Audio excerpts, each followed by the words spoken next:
Hello students, स्वागत है आपका विजडम एकेडमी के यूट्यूब चैनल पे। सो आरएस प्रीलिम्स की पीवाई की सीरीज में आज हम देखेंगे इंडियन इकोनॉमी से रिलेटेड क्वेश्चन। इंडियन इकोनॉमी 2013 से 23 तक अपने जितने भी क्वेश्चंस आए हैं प्रीलिम्स में वो सारे डिस्कस करेंगे। डिटेल एनालिसिस भी देखेंगे और इंपॉर्टेंट कौन से टॉपिक्स है जो फ्रिक्वेंटली रिपीट हो रहे हैं वो सब भी देखेंगे। स्टार्ट करते हैं सबसे पहले ट्रेंड एनालिसिस से। 2023 के पेपर में इंडियन इकोनॉमी से 9 क्वेश्चन आए थे। 2021 में 8 क्वेश्चन, 2018 में 8, 16 में 8, 15 में 3 और 2013 में 9। तो लास्ट 4 पेपर अपन देखे तो उनमें अपना 8-9 क्वेश्चन हर साल आ ही रहे।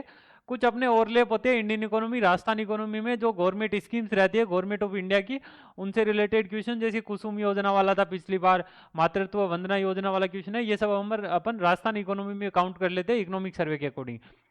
बाकी जो कोर इंडियन इकोनॉमी है उससे अपने 8 से 9 क्वेश्चन हर साल आते ही है। स्टार्ट करते हैं 2023 के पेपर से।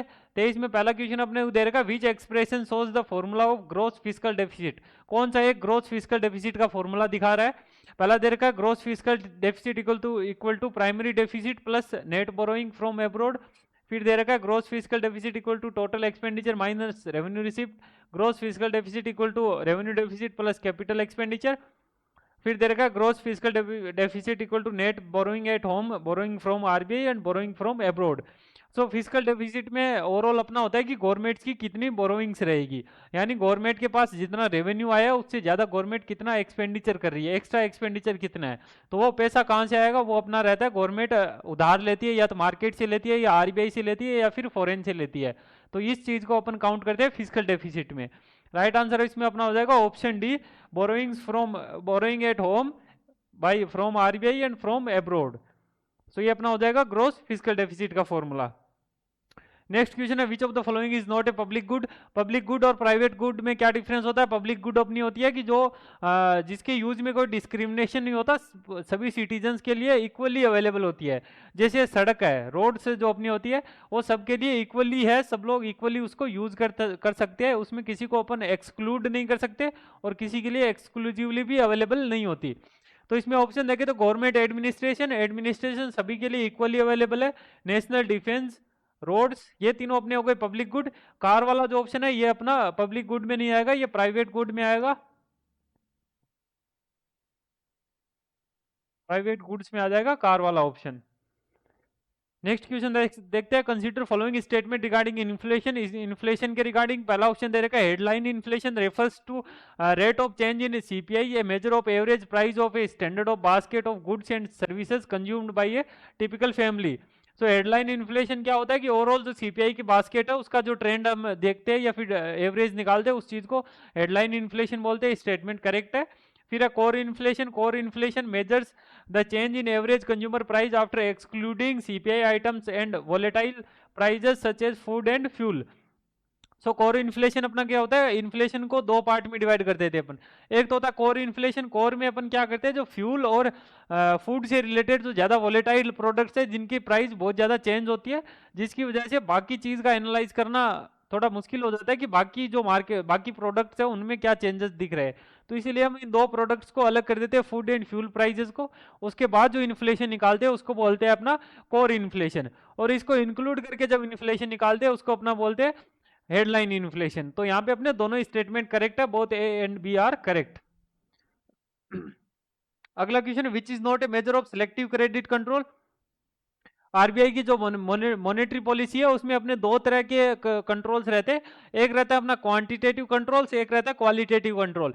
क्वांटिटेटिव कंट्रोल में क्या रहता है अपना जो रेपो रेट है, रिवर्स रेपो रेट है, एमएसएफ है, सीआरआर है, ये सब अपना आता है क्वांटिटेटिव में, यानी जिसमें क्वांटिटी को कंट्रोल किया जा रहा है। वहीं क्वालिटेटिव में क्या होता है, क्वालिटेटिव में गवर्नमेंट जो आरबीआई है वो इनडायरेक्ट मेजर्स या फिर इनडायरेक्ट पॉलिसीज एडॉप्ट करती है।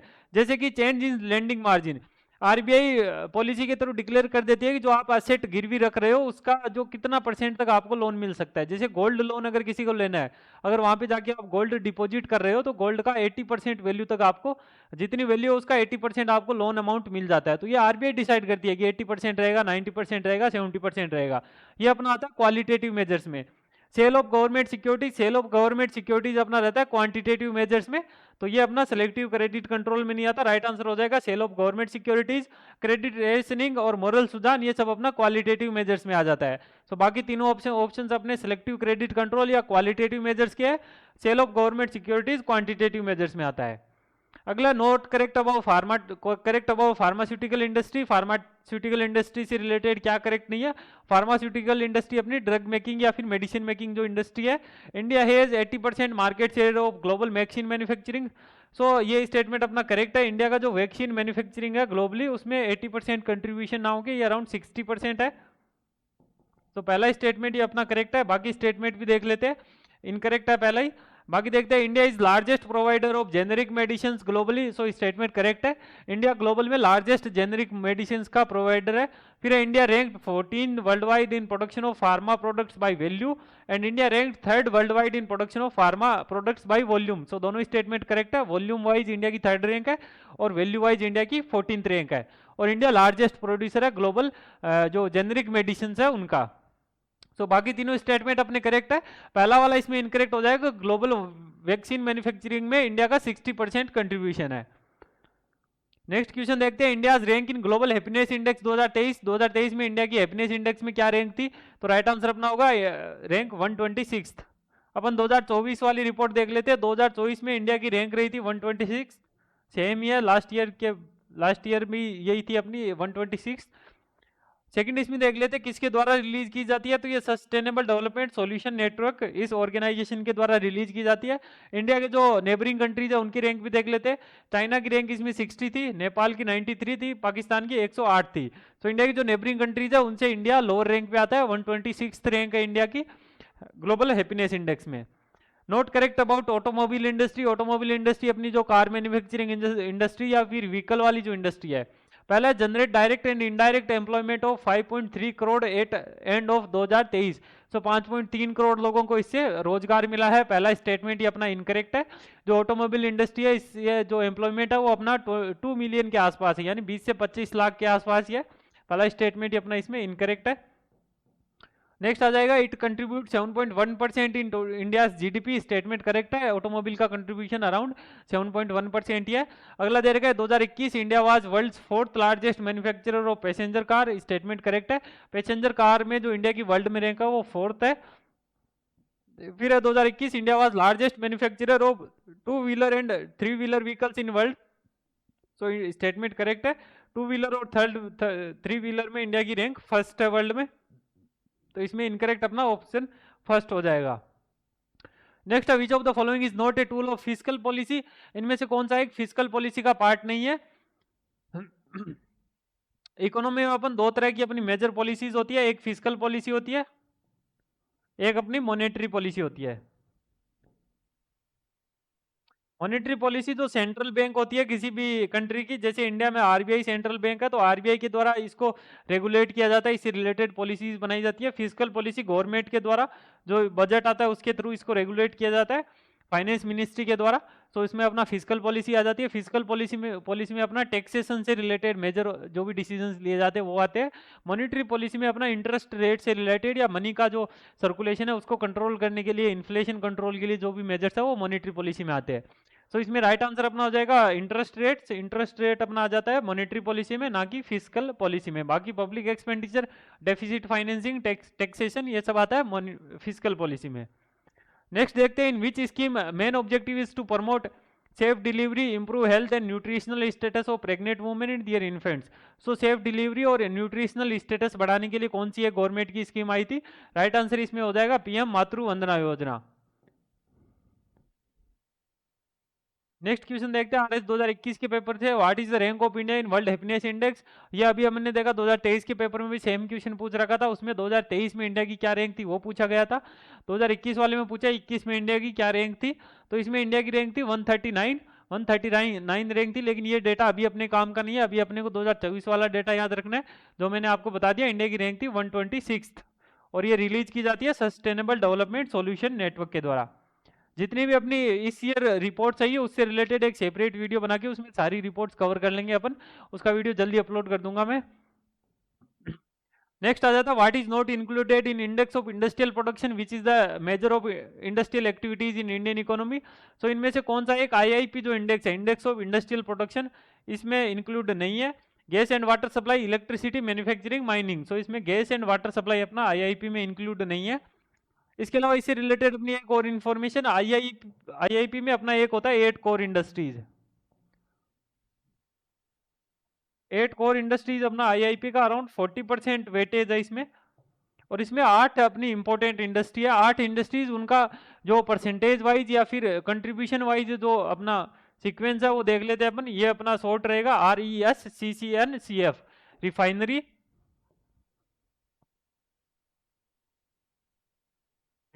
फिर इलेक्ट्रिसिटी,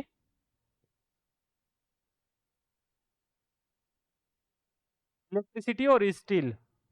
RES हाईएस्ट कंट्रीब्यूशन इसका है। उसके बाद CCN में आएगा अपना कोल, क्रूड ऑयल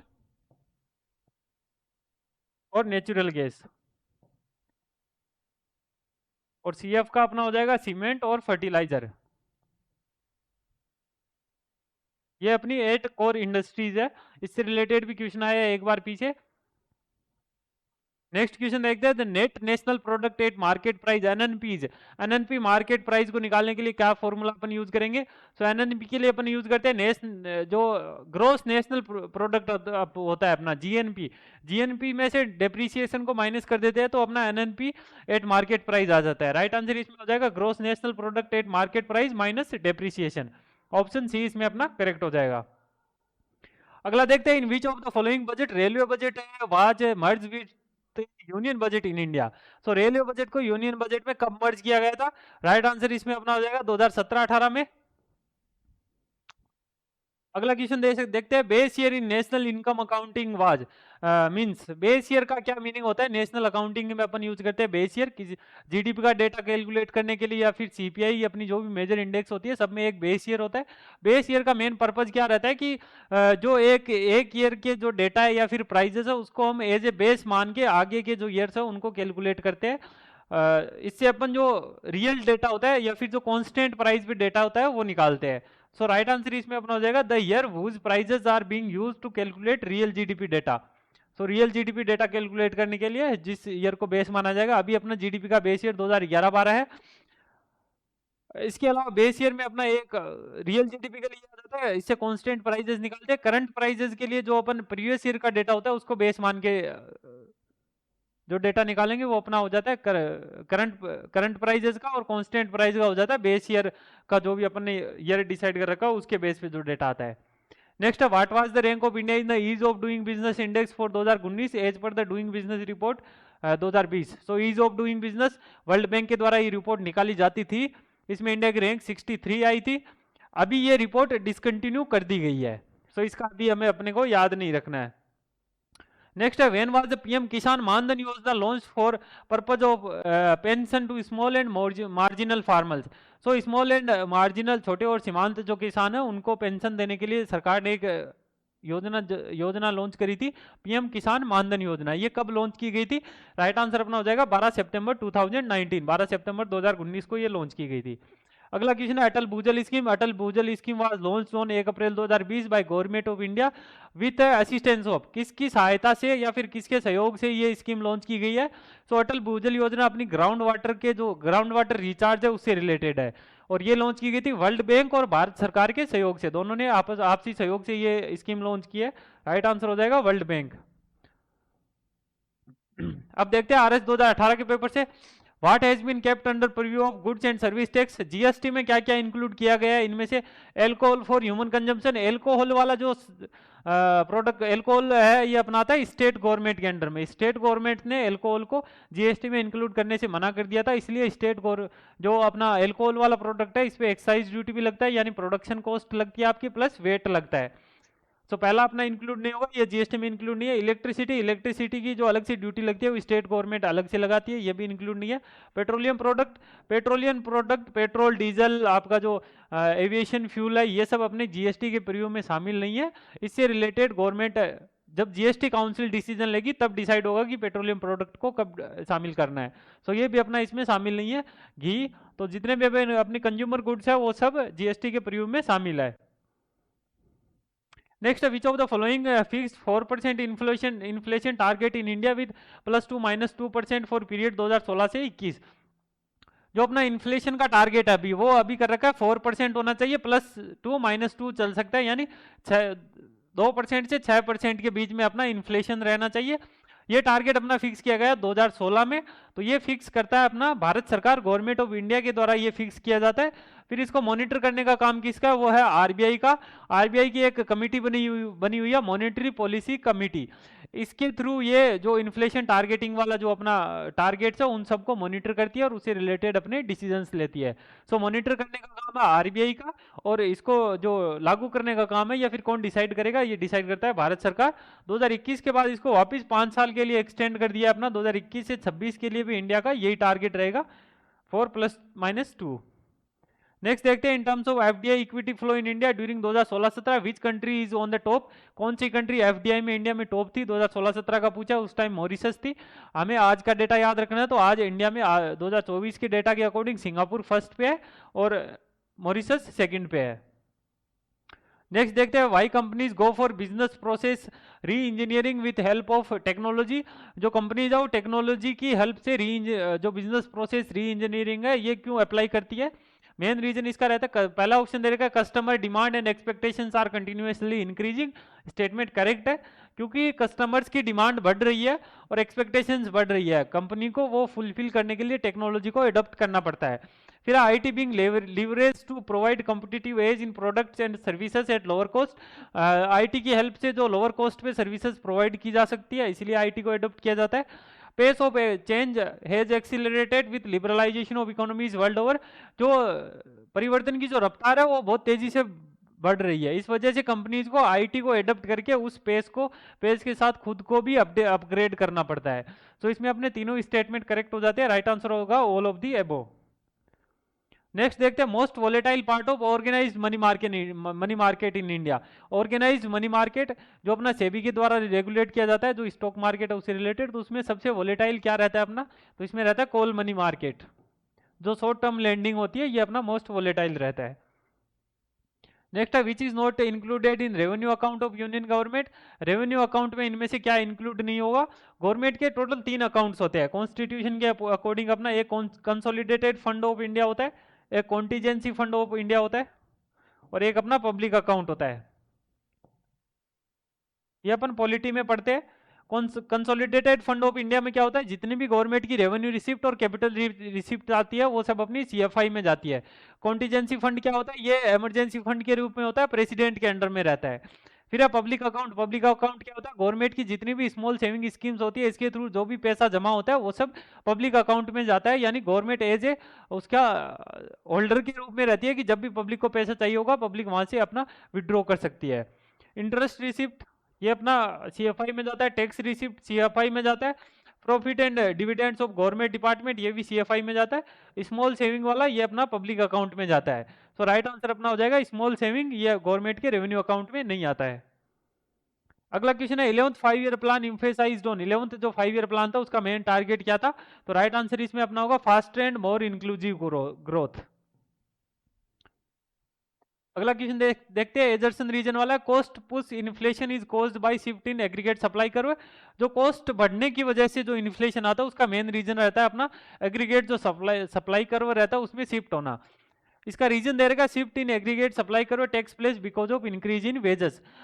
जब सैलरीज में इंक्रीज होगा उसकी वजह से कंपनीज की कॉस्ट बढ़ जाएगी, कॉस्ट बढ़ेगी तो जो कॉस्ट पुश सप्लाई कर्व है वो आपका शिफ्ट हो जाएगा, उसकी वजह से कॉस्ट बढ़ने से जो इन्फ्लेशन आएगा वही अपना हो जाएगा कॉस्ट पुश इन्फ्लेशन।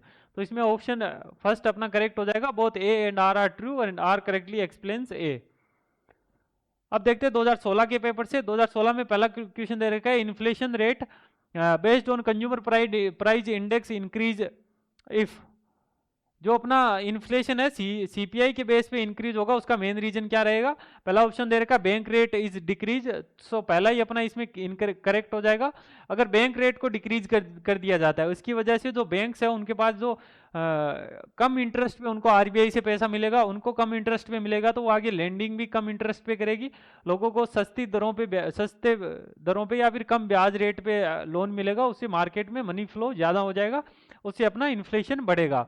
सो पहला ऑप्शन इसमें करेक्ट हो जाएगा। आगे के देखते हैं, reverse repo rate is increase, statutory liquidity ratio is increase, repo rate is increase. So ये सब इंक्रीज करेंगे तो यहाँ पे मनी की जो सर्कुलेशन है वो कम हो जाएगी, उसे अपना इन्फ्लेशन डिक्रीज करने के लिए ये सब यूज करते हैं, ना कि इन्फ्लेशन इंक्रीज करने के लिए। पहला ऑप्शन इसमें अपना करेक्ट हो जाएगा। नेक्स्ट देखते हैं। नेक्स्ट अपना as per HDI report 2015 consider following statement, India ranks 130 out of 188 countries, HDI is based on 3 indices: life expectancy, education, per capita income. In comparison to other nations in BRICS, India has the lowest rank. तो ये अपना 2015 की report के according है, तीनों statement correct है। अपन 2023-24 की report के अकॉर्डिंग देखते हैं। इसमें इंडिया की रिपोर्ट थी अपनी 134, टोटल जो कंट्रीज है वो 193 कंट्रीज थी। इंडिया का जो स्कोर था इसमें 0.644 था। तो ये अपना हो जाएगा 2024 के डेटा के अकॉर्डिंग HDI में इंडिया की रैंक 134 और ओवरऑल जो टोटल कंट्रीज पार्टिसिपेंट थी वो 193 थी। इसके अलावा HDI रिपोर्ट में अपने 3 इंडाइसेस रहते हैं, लाइफ एक्सपेक्टेंसी, एजुकेशन और पर कैपिटा इनकम। अगला क्वेश्चन है, unemployment and poverty estimates in India are based on. Unemployment and poverty estimates कौन से डेटा के बेस पे अपन कैलकुलेट करते हैं?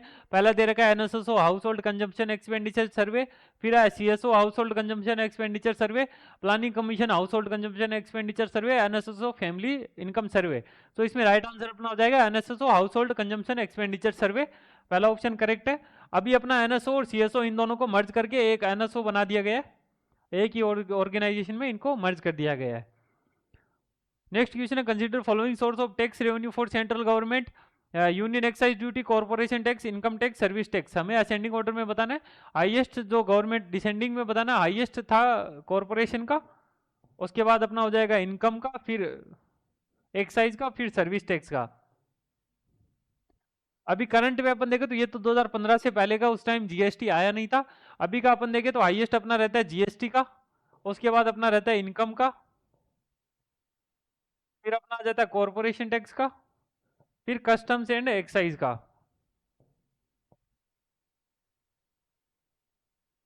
अभी करंट के डेटा के अकॉर्डिंग अपना हाईएस्ट रहेगा जीएसटी, फिर इनकम, कॉर्पोरेशन और एक्साइज। नेक्स्ट क्वेश्चन देखते हैं, since 1997-8 which statement is correct regarding minimum support price. Minimum support price जो न्यूनतम समर्थन मूल्य दिया जाता है फसलों के लिए किसानों को, उससे रिलेटेड एमएसपी के लिए कौन सा फॉर्मूला यूज करते हैं वो पूछा अपने को। MSP equal to C2 cost, MSP greater than C2 cost, MSP less than C2 cost और MSP is independent to C2 cost. तो इसमें जो अपनी एमएसपी रहती है वो C2 जो कॉस्ट है उससे ज्यादा रहती है। C2 कॉस्ट को कैसे कैलकुलेट करते हैं? इसके लिए अपन यूज करते हैं एग्रीकल्चर लेबर जितनी भी है plus family labour. Agriculture cost A2 plus family labour, इसको कैलकुलेट करके इसको फिर मल्टीप्लाई करते हैं 1.5 से। टोटल जो कॉस्ट आती है फार्मर्स की उसको 1.5 गुना करके अपनी एमएसपी डिक्लेयर की जाती है। तो इसमें हो जाएगा C2 से ज्यादा होती है MSP. Next, choose the correct statement about PAHAL scheme. PAHAL scheme से related correct, it is the first variety of gem. Gem क्या था अपना? एक तो पहले जनधन अकाउंट खोले थे सरकार ने, जनधन अकाउंट, आधार और अपना मोबाइल, इन तीनों को लिंक करने की जो स्कीम थी वो अपनी थी जेम। जेम ट्रिनिटी भी बोलते हैं इसको। नेक्स्ट दे रखा है transfer LPG subsidy via DBT, direct benefit transfer के थ्रू इसमें जो सब्सिडी है वो डायरेक्ट दी जाती थी। आधार से मोबाइल लिंक है, उससे अपना अकाउंट लिंक है, तो इसके थ्रू गवर्नमेंट डायरेक्ट सब्सिडी को ट्रांसफर कर सकती है। It directly transfer LPG subsidy into consumers bank account. So third statement भी अपना करेक्ट है, राइट। इसमें हो जाएंगे तीनों ही, ऑल ऑफ दी एबो आर करेक्ट। नेक्स्ट क्वेश्चन 2015 के पेपर से, indicate the vital change in measurement of national income of India recently. National income से रिलेटेड फॉर्मूला में चेंज किया गया था 2015 में। पहला ऑप्शन दे रखा है base year has been change from 2004-5 से 2011-12। तो पहला स्टेटमेंट अपना करेक्ट है। बेस ईयर जो था जीडीपी का उसको चेंज कर दिया था 2004-5 से 2000, अभी अपना करंट बेस ईयर है 2011-12। फिर calculation has change from factor cost to market price. पहले अपना जो डेटा कैलकुलेशन था वो फैक्टर कॉस्ट के बेस पे किया जाता था, अभी डेटा अपना आता है मार्केट प्राइस के बेस पे। नेक्स्ट है calculation change from current prices to constant prices. तो ये स्टेटमेंट भी अपना करेक्ट है। इसमें हो जाएगा राइट हो जाएगा अपना both base year and calculation method changed. तो ऑप्शन डी इसमें अपना करेक्ट हो जाएगा। बेस ईयर भी चेंज किया था और कैलकुलेशन का जो मेथड है वो भी चेंज किया था। नेक्स्ट है अपना मेजर इकोनॉमिस्ट के नाम दे रखे हैं हमें, और उससे रिलेटेड जो स्पेशलाइजेशन है वो दे रखा है। टैक्सेशन, टैक्सेशन से रिलेटेड है अपना पार्थ सारथी सोम, पहला करेक्टली मैच है। पार्थ सारथी सोम अपना टैक्सेशन से रिलेटेड एक कमिटी बनाई थी, उसके चेयरमैन थे, तो पहला करेक्ट है। फिर एग्रीकल्चर, एग्रीकल्चर से रिलेटेड अशोक लाहौटी, अशोक गुलाटी, अशोक गुलाटी अपने एग्रीकल्चर इकोनॉमिस्ट के रूप में फेमस है। जो commission for agriculture cost and prices है, एमएसपी, जो डिसाइड करती है उसके रिलेटेड क्रॉप्स को इंक्लूड करना, एक्सक्लूड करना, वो सब, तो इसके ये पहले चेयरमैन रहे थे। फिर monetary policy, monetary policy RBI regulate करती है, आरबीआई के अपने चेयरमैन रहे सी रंगाराजन, सो इसका सी रंगाराजन हो जाएगा। फिर Indian economy planning and state level reforms, Arvind Panagariya, Arvind Panagariya अपने रहे थे नीति आयोग के वाइस चेयरमैन, तो ये करेक्टली मैच है। फिर फिजिकल पॉलिसी, फिजिकल पॉलिसी का होगा एम राव गोविंदा, ये एम राव गोविंदा, ये अपने थे 14 फाइनेंस कमीशन के मेंबर थे। नेक्स्ट क्वेश्चन देखते हैं 2013 के पेपर से, which one of the following is a sign of economic growth, इनमें से कौन सा एक इकोनॉमिक ग्रोथ का साइन है? तो इसमें राइट आंसर देखें तो ये सस्टेन्ड इंक्रीज इन रियल पर कैपिटा इनकम, रियल जो पर कैपिटा इनकम है अगर उसमें इंक्रीज देखने को मिलता है तो ये हमें इंडिकेट करता है कि एक्चुअली इकोनॉमी ग्रो कर रही है। अगला क्वेश्चन देखते हैं, volatility in Indian share market is due to, जो शेयर मार्केट है उसमें वोलेटिलिटी का चेंजेस का मेन रीजन क्या रहता है? Inflow and outflow of foreign funds, statement correct है। फॉरेन करेंसी का बहुत ज्यादा इनफ्लो होता है, एकदम से एग्जिट होता है, तो उससे उससे मार्केट में अप डाउन देखने को मिलता है। फिर है fluctuations in foreign capital market, statement correct है। Changes in monetary policy correct है। सो ये तीन मेन रीजन है जिसकी वजह से शेयर मार्केट में वोलेटिलिटी देखने को मिलती है। अगला physical deficit implies, physical deficit starting में अपने फर्स्ट क्वेश्चन में देखा, तो फिजिकल डेफिसिट का अपना फॉर्मूला होगा total expenditure minus revenue receipt, plus कर लेंगे रिकवरी ऑफ लोन्स और रिसिप्ट फ्रॉम डिसइन्वेस्टमेंट, तो ये अपना हो जाएगा फिजिकल डेफिसिट का फॉर्मूला कि टोटल एक्सपेंडिचर कितना है गवर्नमेंट का प्लस टोटल रेवेन्यू रिसिप्ट, उसके अलावा कैपिटल रिसिप्ट्स में जो अपना डिसइन्वेस्टमेंट से पैसा आया और लोन्स की जो रिकवरी हुई है, यानी पीछे क्या रहेगा, जितना गवर्नमेंट बोरोइंग करेगी वो सब अपना पीछे रह गया, बाकी सब अपना आ जाता है कि ये इतना गवर्नमेंट के पास पैसा आया और इतना गवर्नमेंट खर्च कर रही है, जो अपना रिमेनिंग अमाउंट होगा वो अपना हो जाएगा फिजिकल डेफिसिट। तो ऑप्शन 1 इसमें करेक्ट हो जाएगा। फिर है विच 5 year plan witnessed highest growth rate in India, कौन से 5 ईयर प्लान में सबसे ज्यादा ग्रोथ रेट देखी गई थी? 8th 10th 9th 11th, सो राइट आंसर होगा 11th 5 year plan. 11th 5 year में ग्रोथ रेट थी अपनी 7.9%, बाकी में 6.5, 7.7 और 5.5, तो हाईएस्ट हो जाएगी 11th 5 ईयर प्लान 7.9। फिर है public procurement of food grains at minimum support price ensure the following, तो गवर्नमेंट जो एमएसपी पे जो प्रोक्योरमेंट करती है फूड्स का, उसका मेन उससे क्या फायदा होता है? पहला दे रखा है stability in farm prices, correct है। फिर है अपना remunerative prices to farmer, farmers को सही कीमतें मिल जाती है, सही है। Building food stocks for public distribution, statement correct है, सो इसमें अपने तीनों ही करेक्ट हो जाएंगे। अगला क्वेश्चन है human development index is composite index of, so human index, जो ह्यूमन डेवलपमेंट इंडेक्स है इसमें कौन सी इंडाइसेस यूज की जाती है? क्लास की स्टार्टिंग में मैंने बताया आपको, एक तो अपना लाइफ एक्सपेक्टेंसी रहता है, एजुकेशनल अटेनमेंट रहता है और पर कैपिटा इनकम रहती है। ऑप्शन सी इसमें करेक्ट हो जाएगा। नेक्स्ट क्वेश्चन देखते हैं, which of the following committee is not related to poverty estimation in India, poverty estimation से रिलेटेड इनमें से कौन सी कमिटी नहीं है? पहला ऑप्शन दे रखा है अपना विजय केलकर कमिटी, विजय केलकर कमिटी पॉवर्टी कैलकुलेशन से रिलेटेड थी। सुरेश तेंदुलकर कमिटी, ये भी अपनी पॉवर्टी एस्टिमेशन से रिलेटेड है। फिर दे रखा है SP Gupta committee, SP Gupta committee अपनी पॉवर्टी एस्टिमेशन से रिलेटेड नहीं है। लकड़ावाला कमिटी ये पॉवर्टी एस्टिमेशन से रिलेटेड है, राइट आंसर हो जाएगा एसपी गुप्ता कमिटी। इसी के साथ अपना इकोनॉमी वाला पार्ट कंप्लीट हो जाता है। इसकी जो पीडीएफ है वो आपको टेलीग्राम चैनल पे मिल जाएगी, टेलीग्राम चैनल का लिंक नीचे डिस्क्रिप्शन में दे रखा है, विजडम अकेडमी _ऑफिशियल, वहां से आपको इसकी पीडीएफ मिल जाएगी। इसके अलावा अगर आपके कोई डाउट हो तो वीडियो के नीचे कमेंट करके बता सकते हो, या फिर कुछ इंपॉर्टेंट टॉपिक्स जो आपको लग रहे हो कि ये इससे रिलेटेड क्लास होनी चाहिए तो आप कमेंट करके बता सकते हो, उससे रिलेटेड हम क्लास अपलोड कर देंगे। आज की क्लास में इतना ही, धन्यवाद।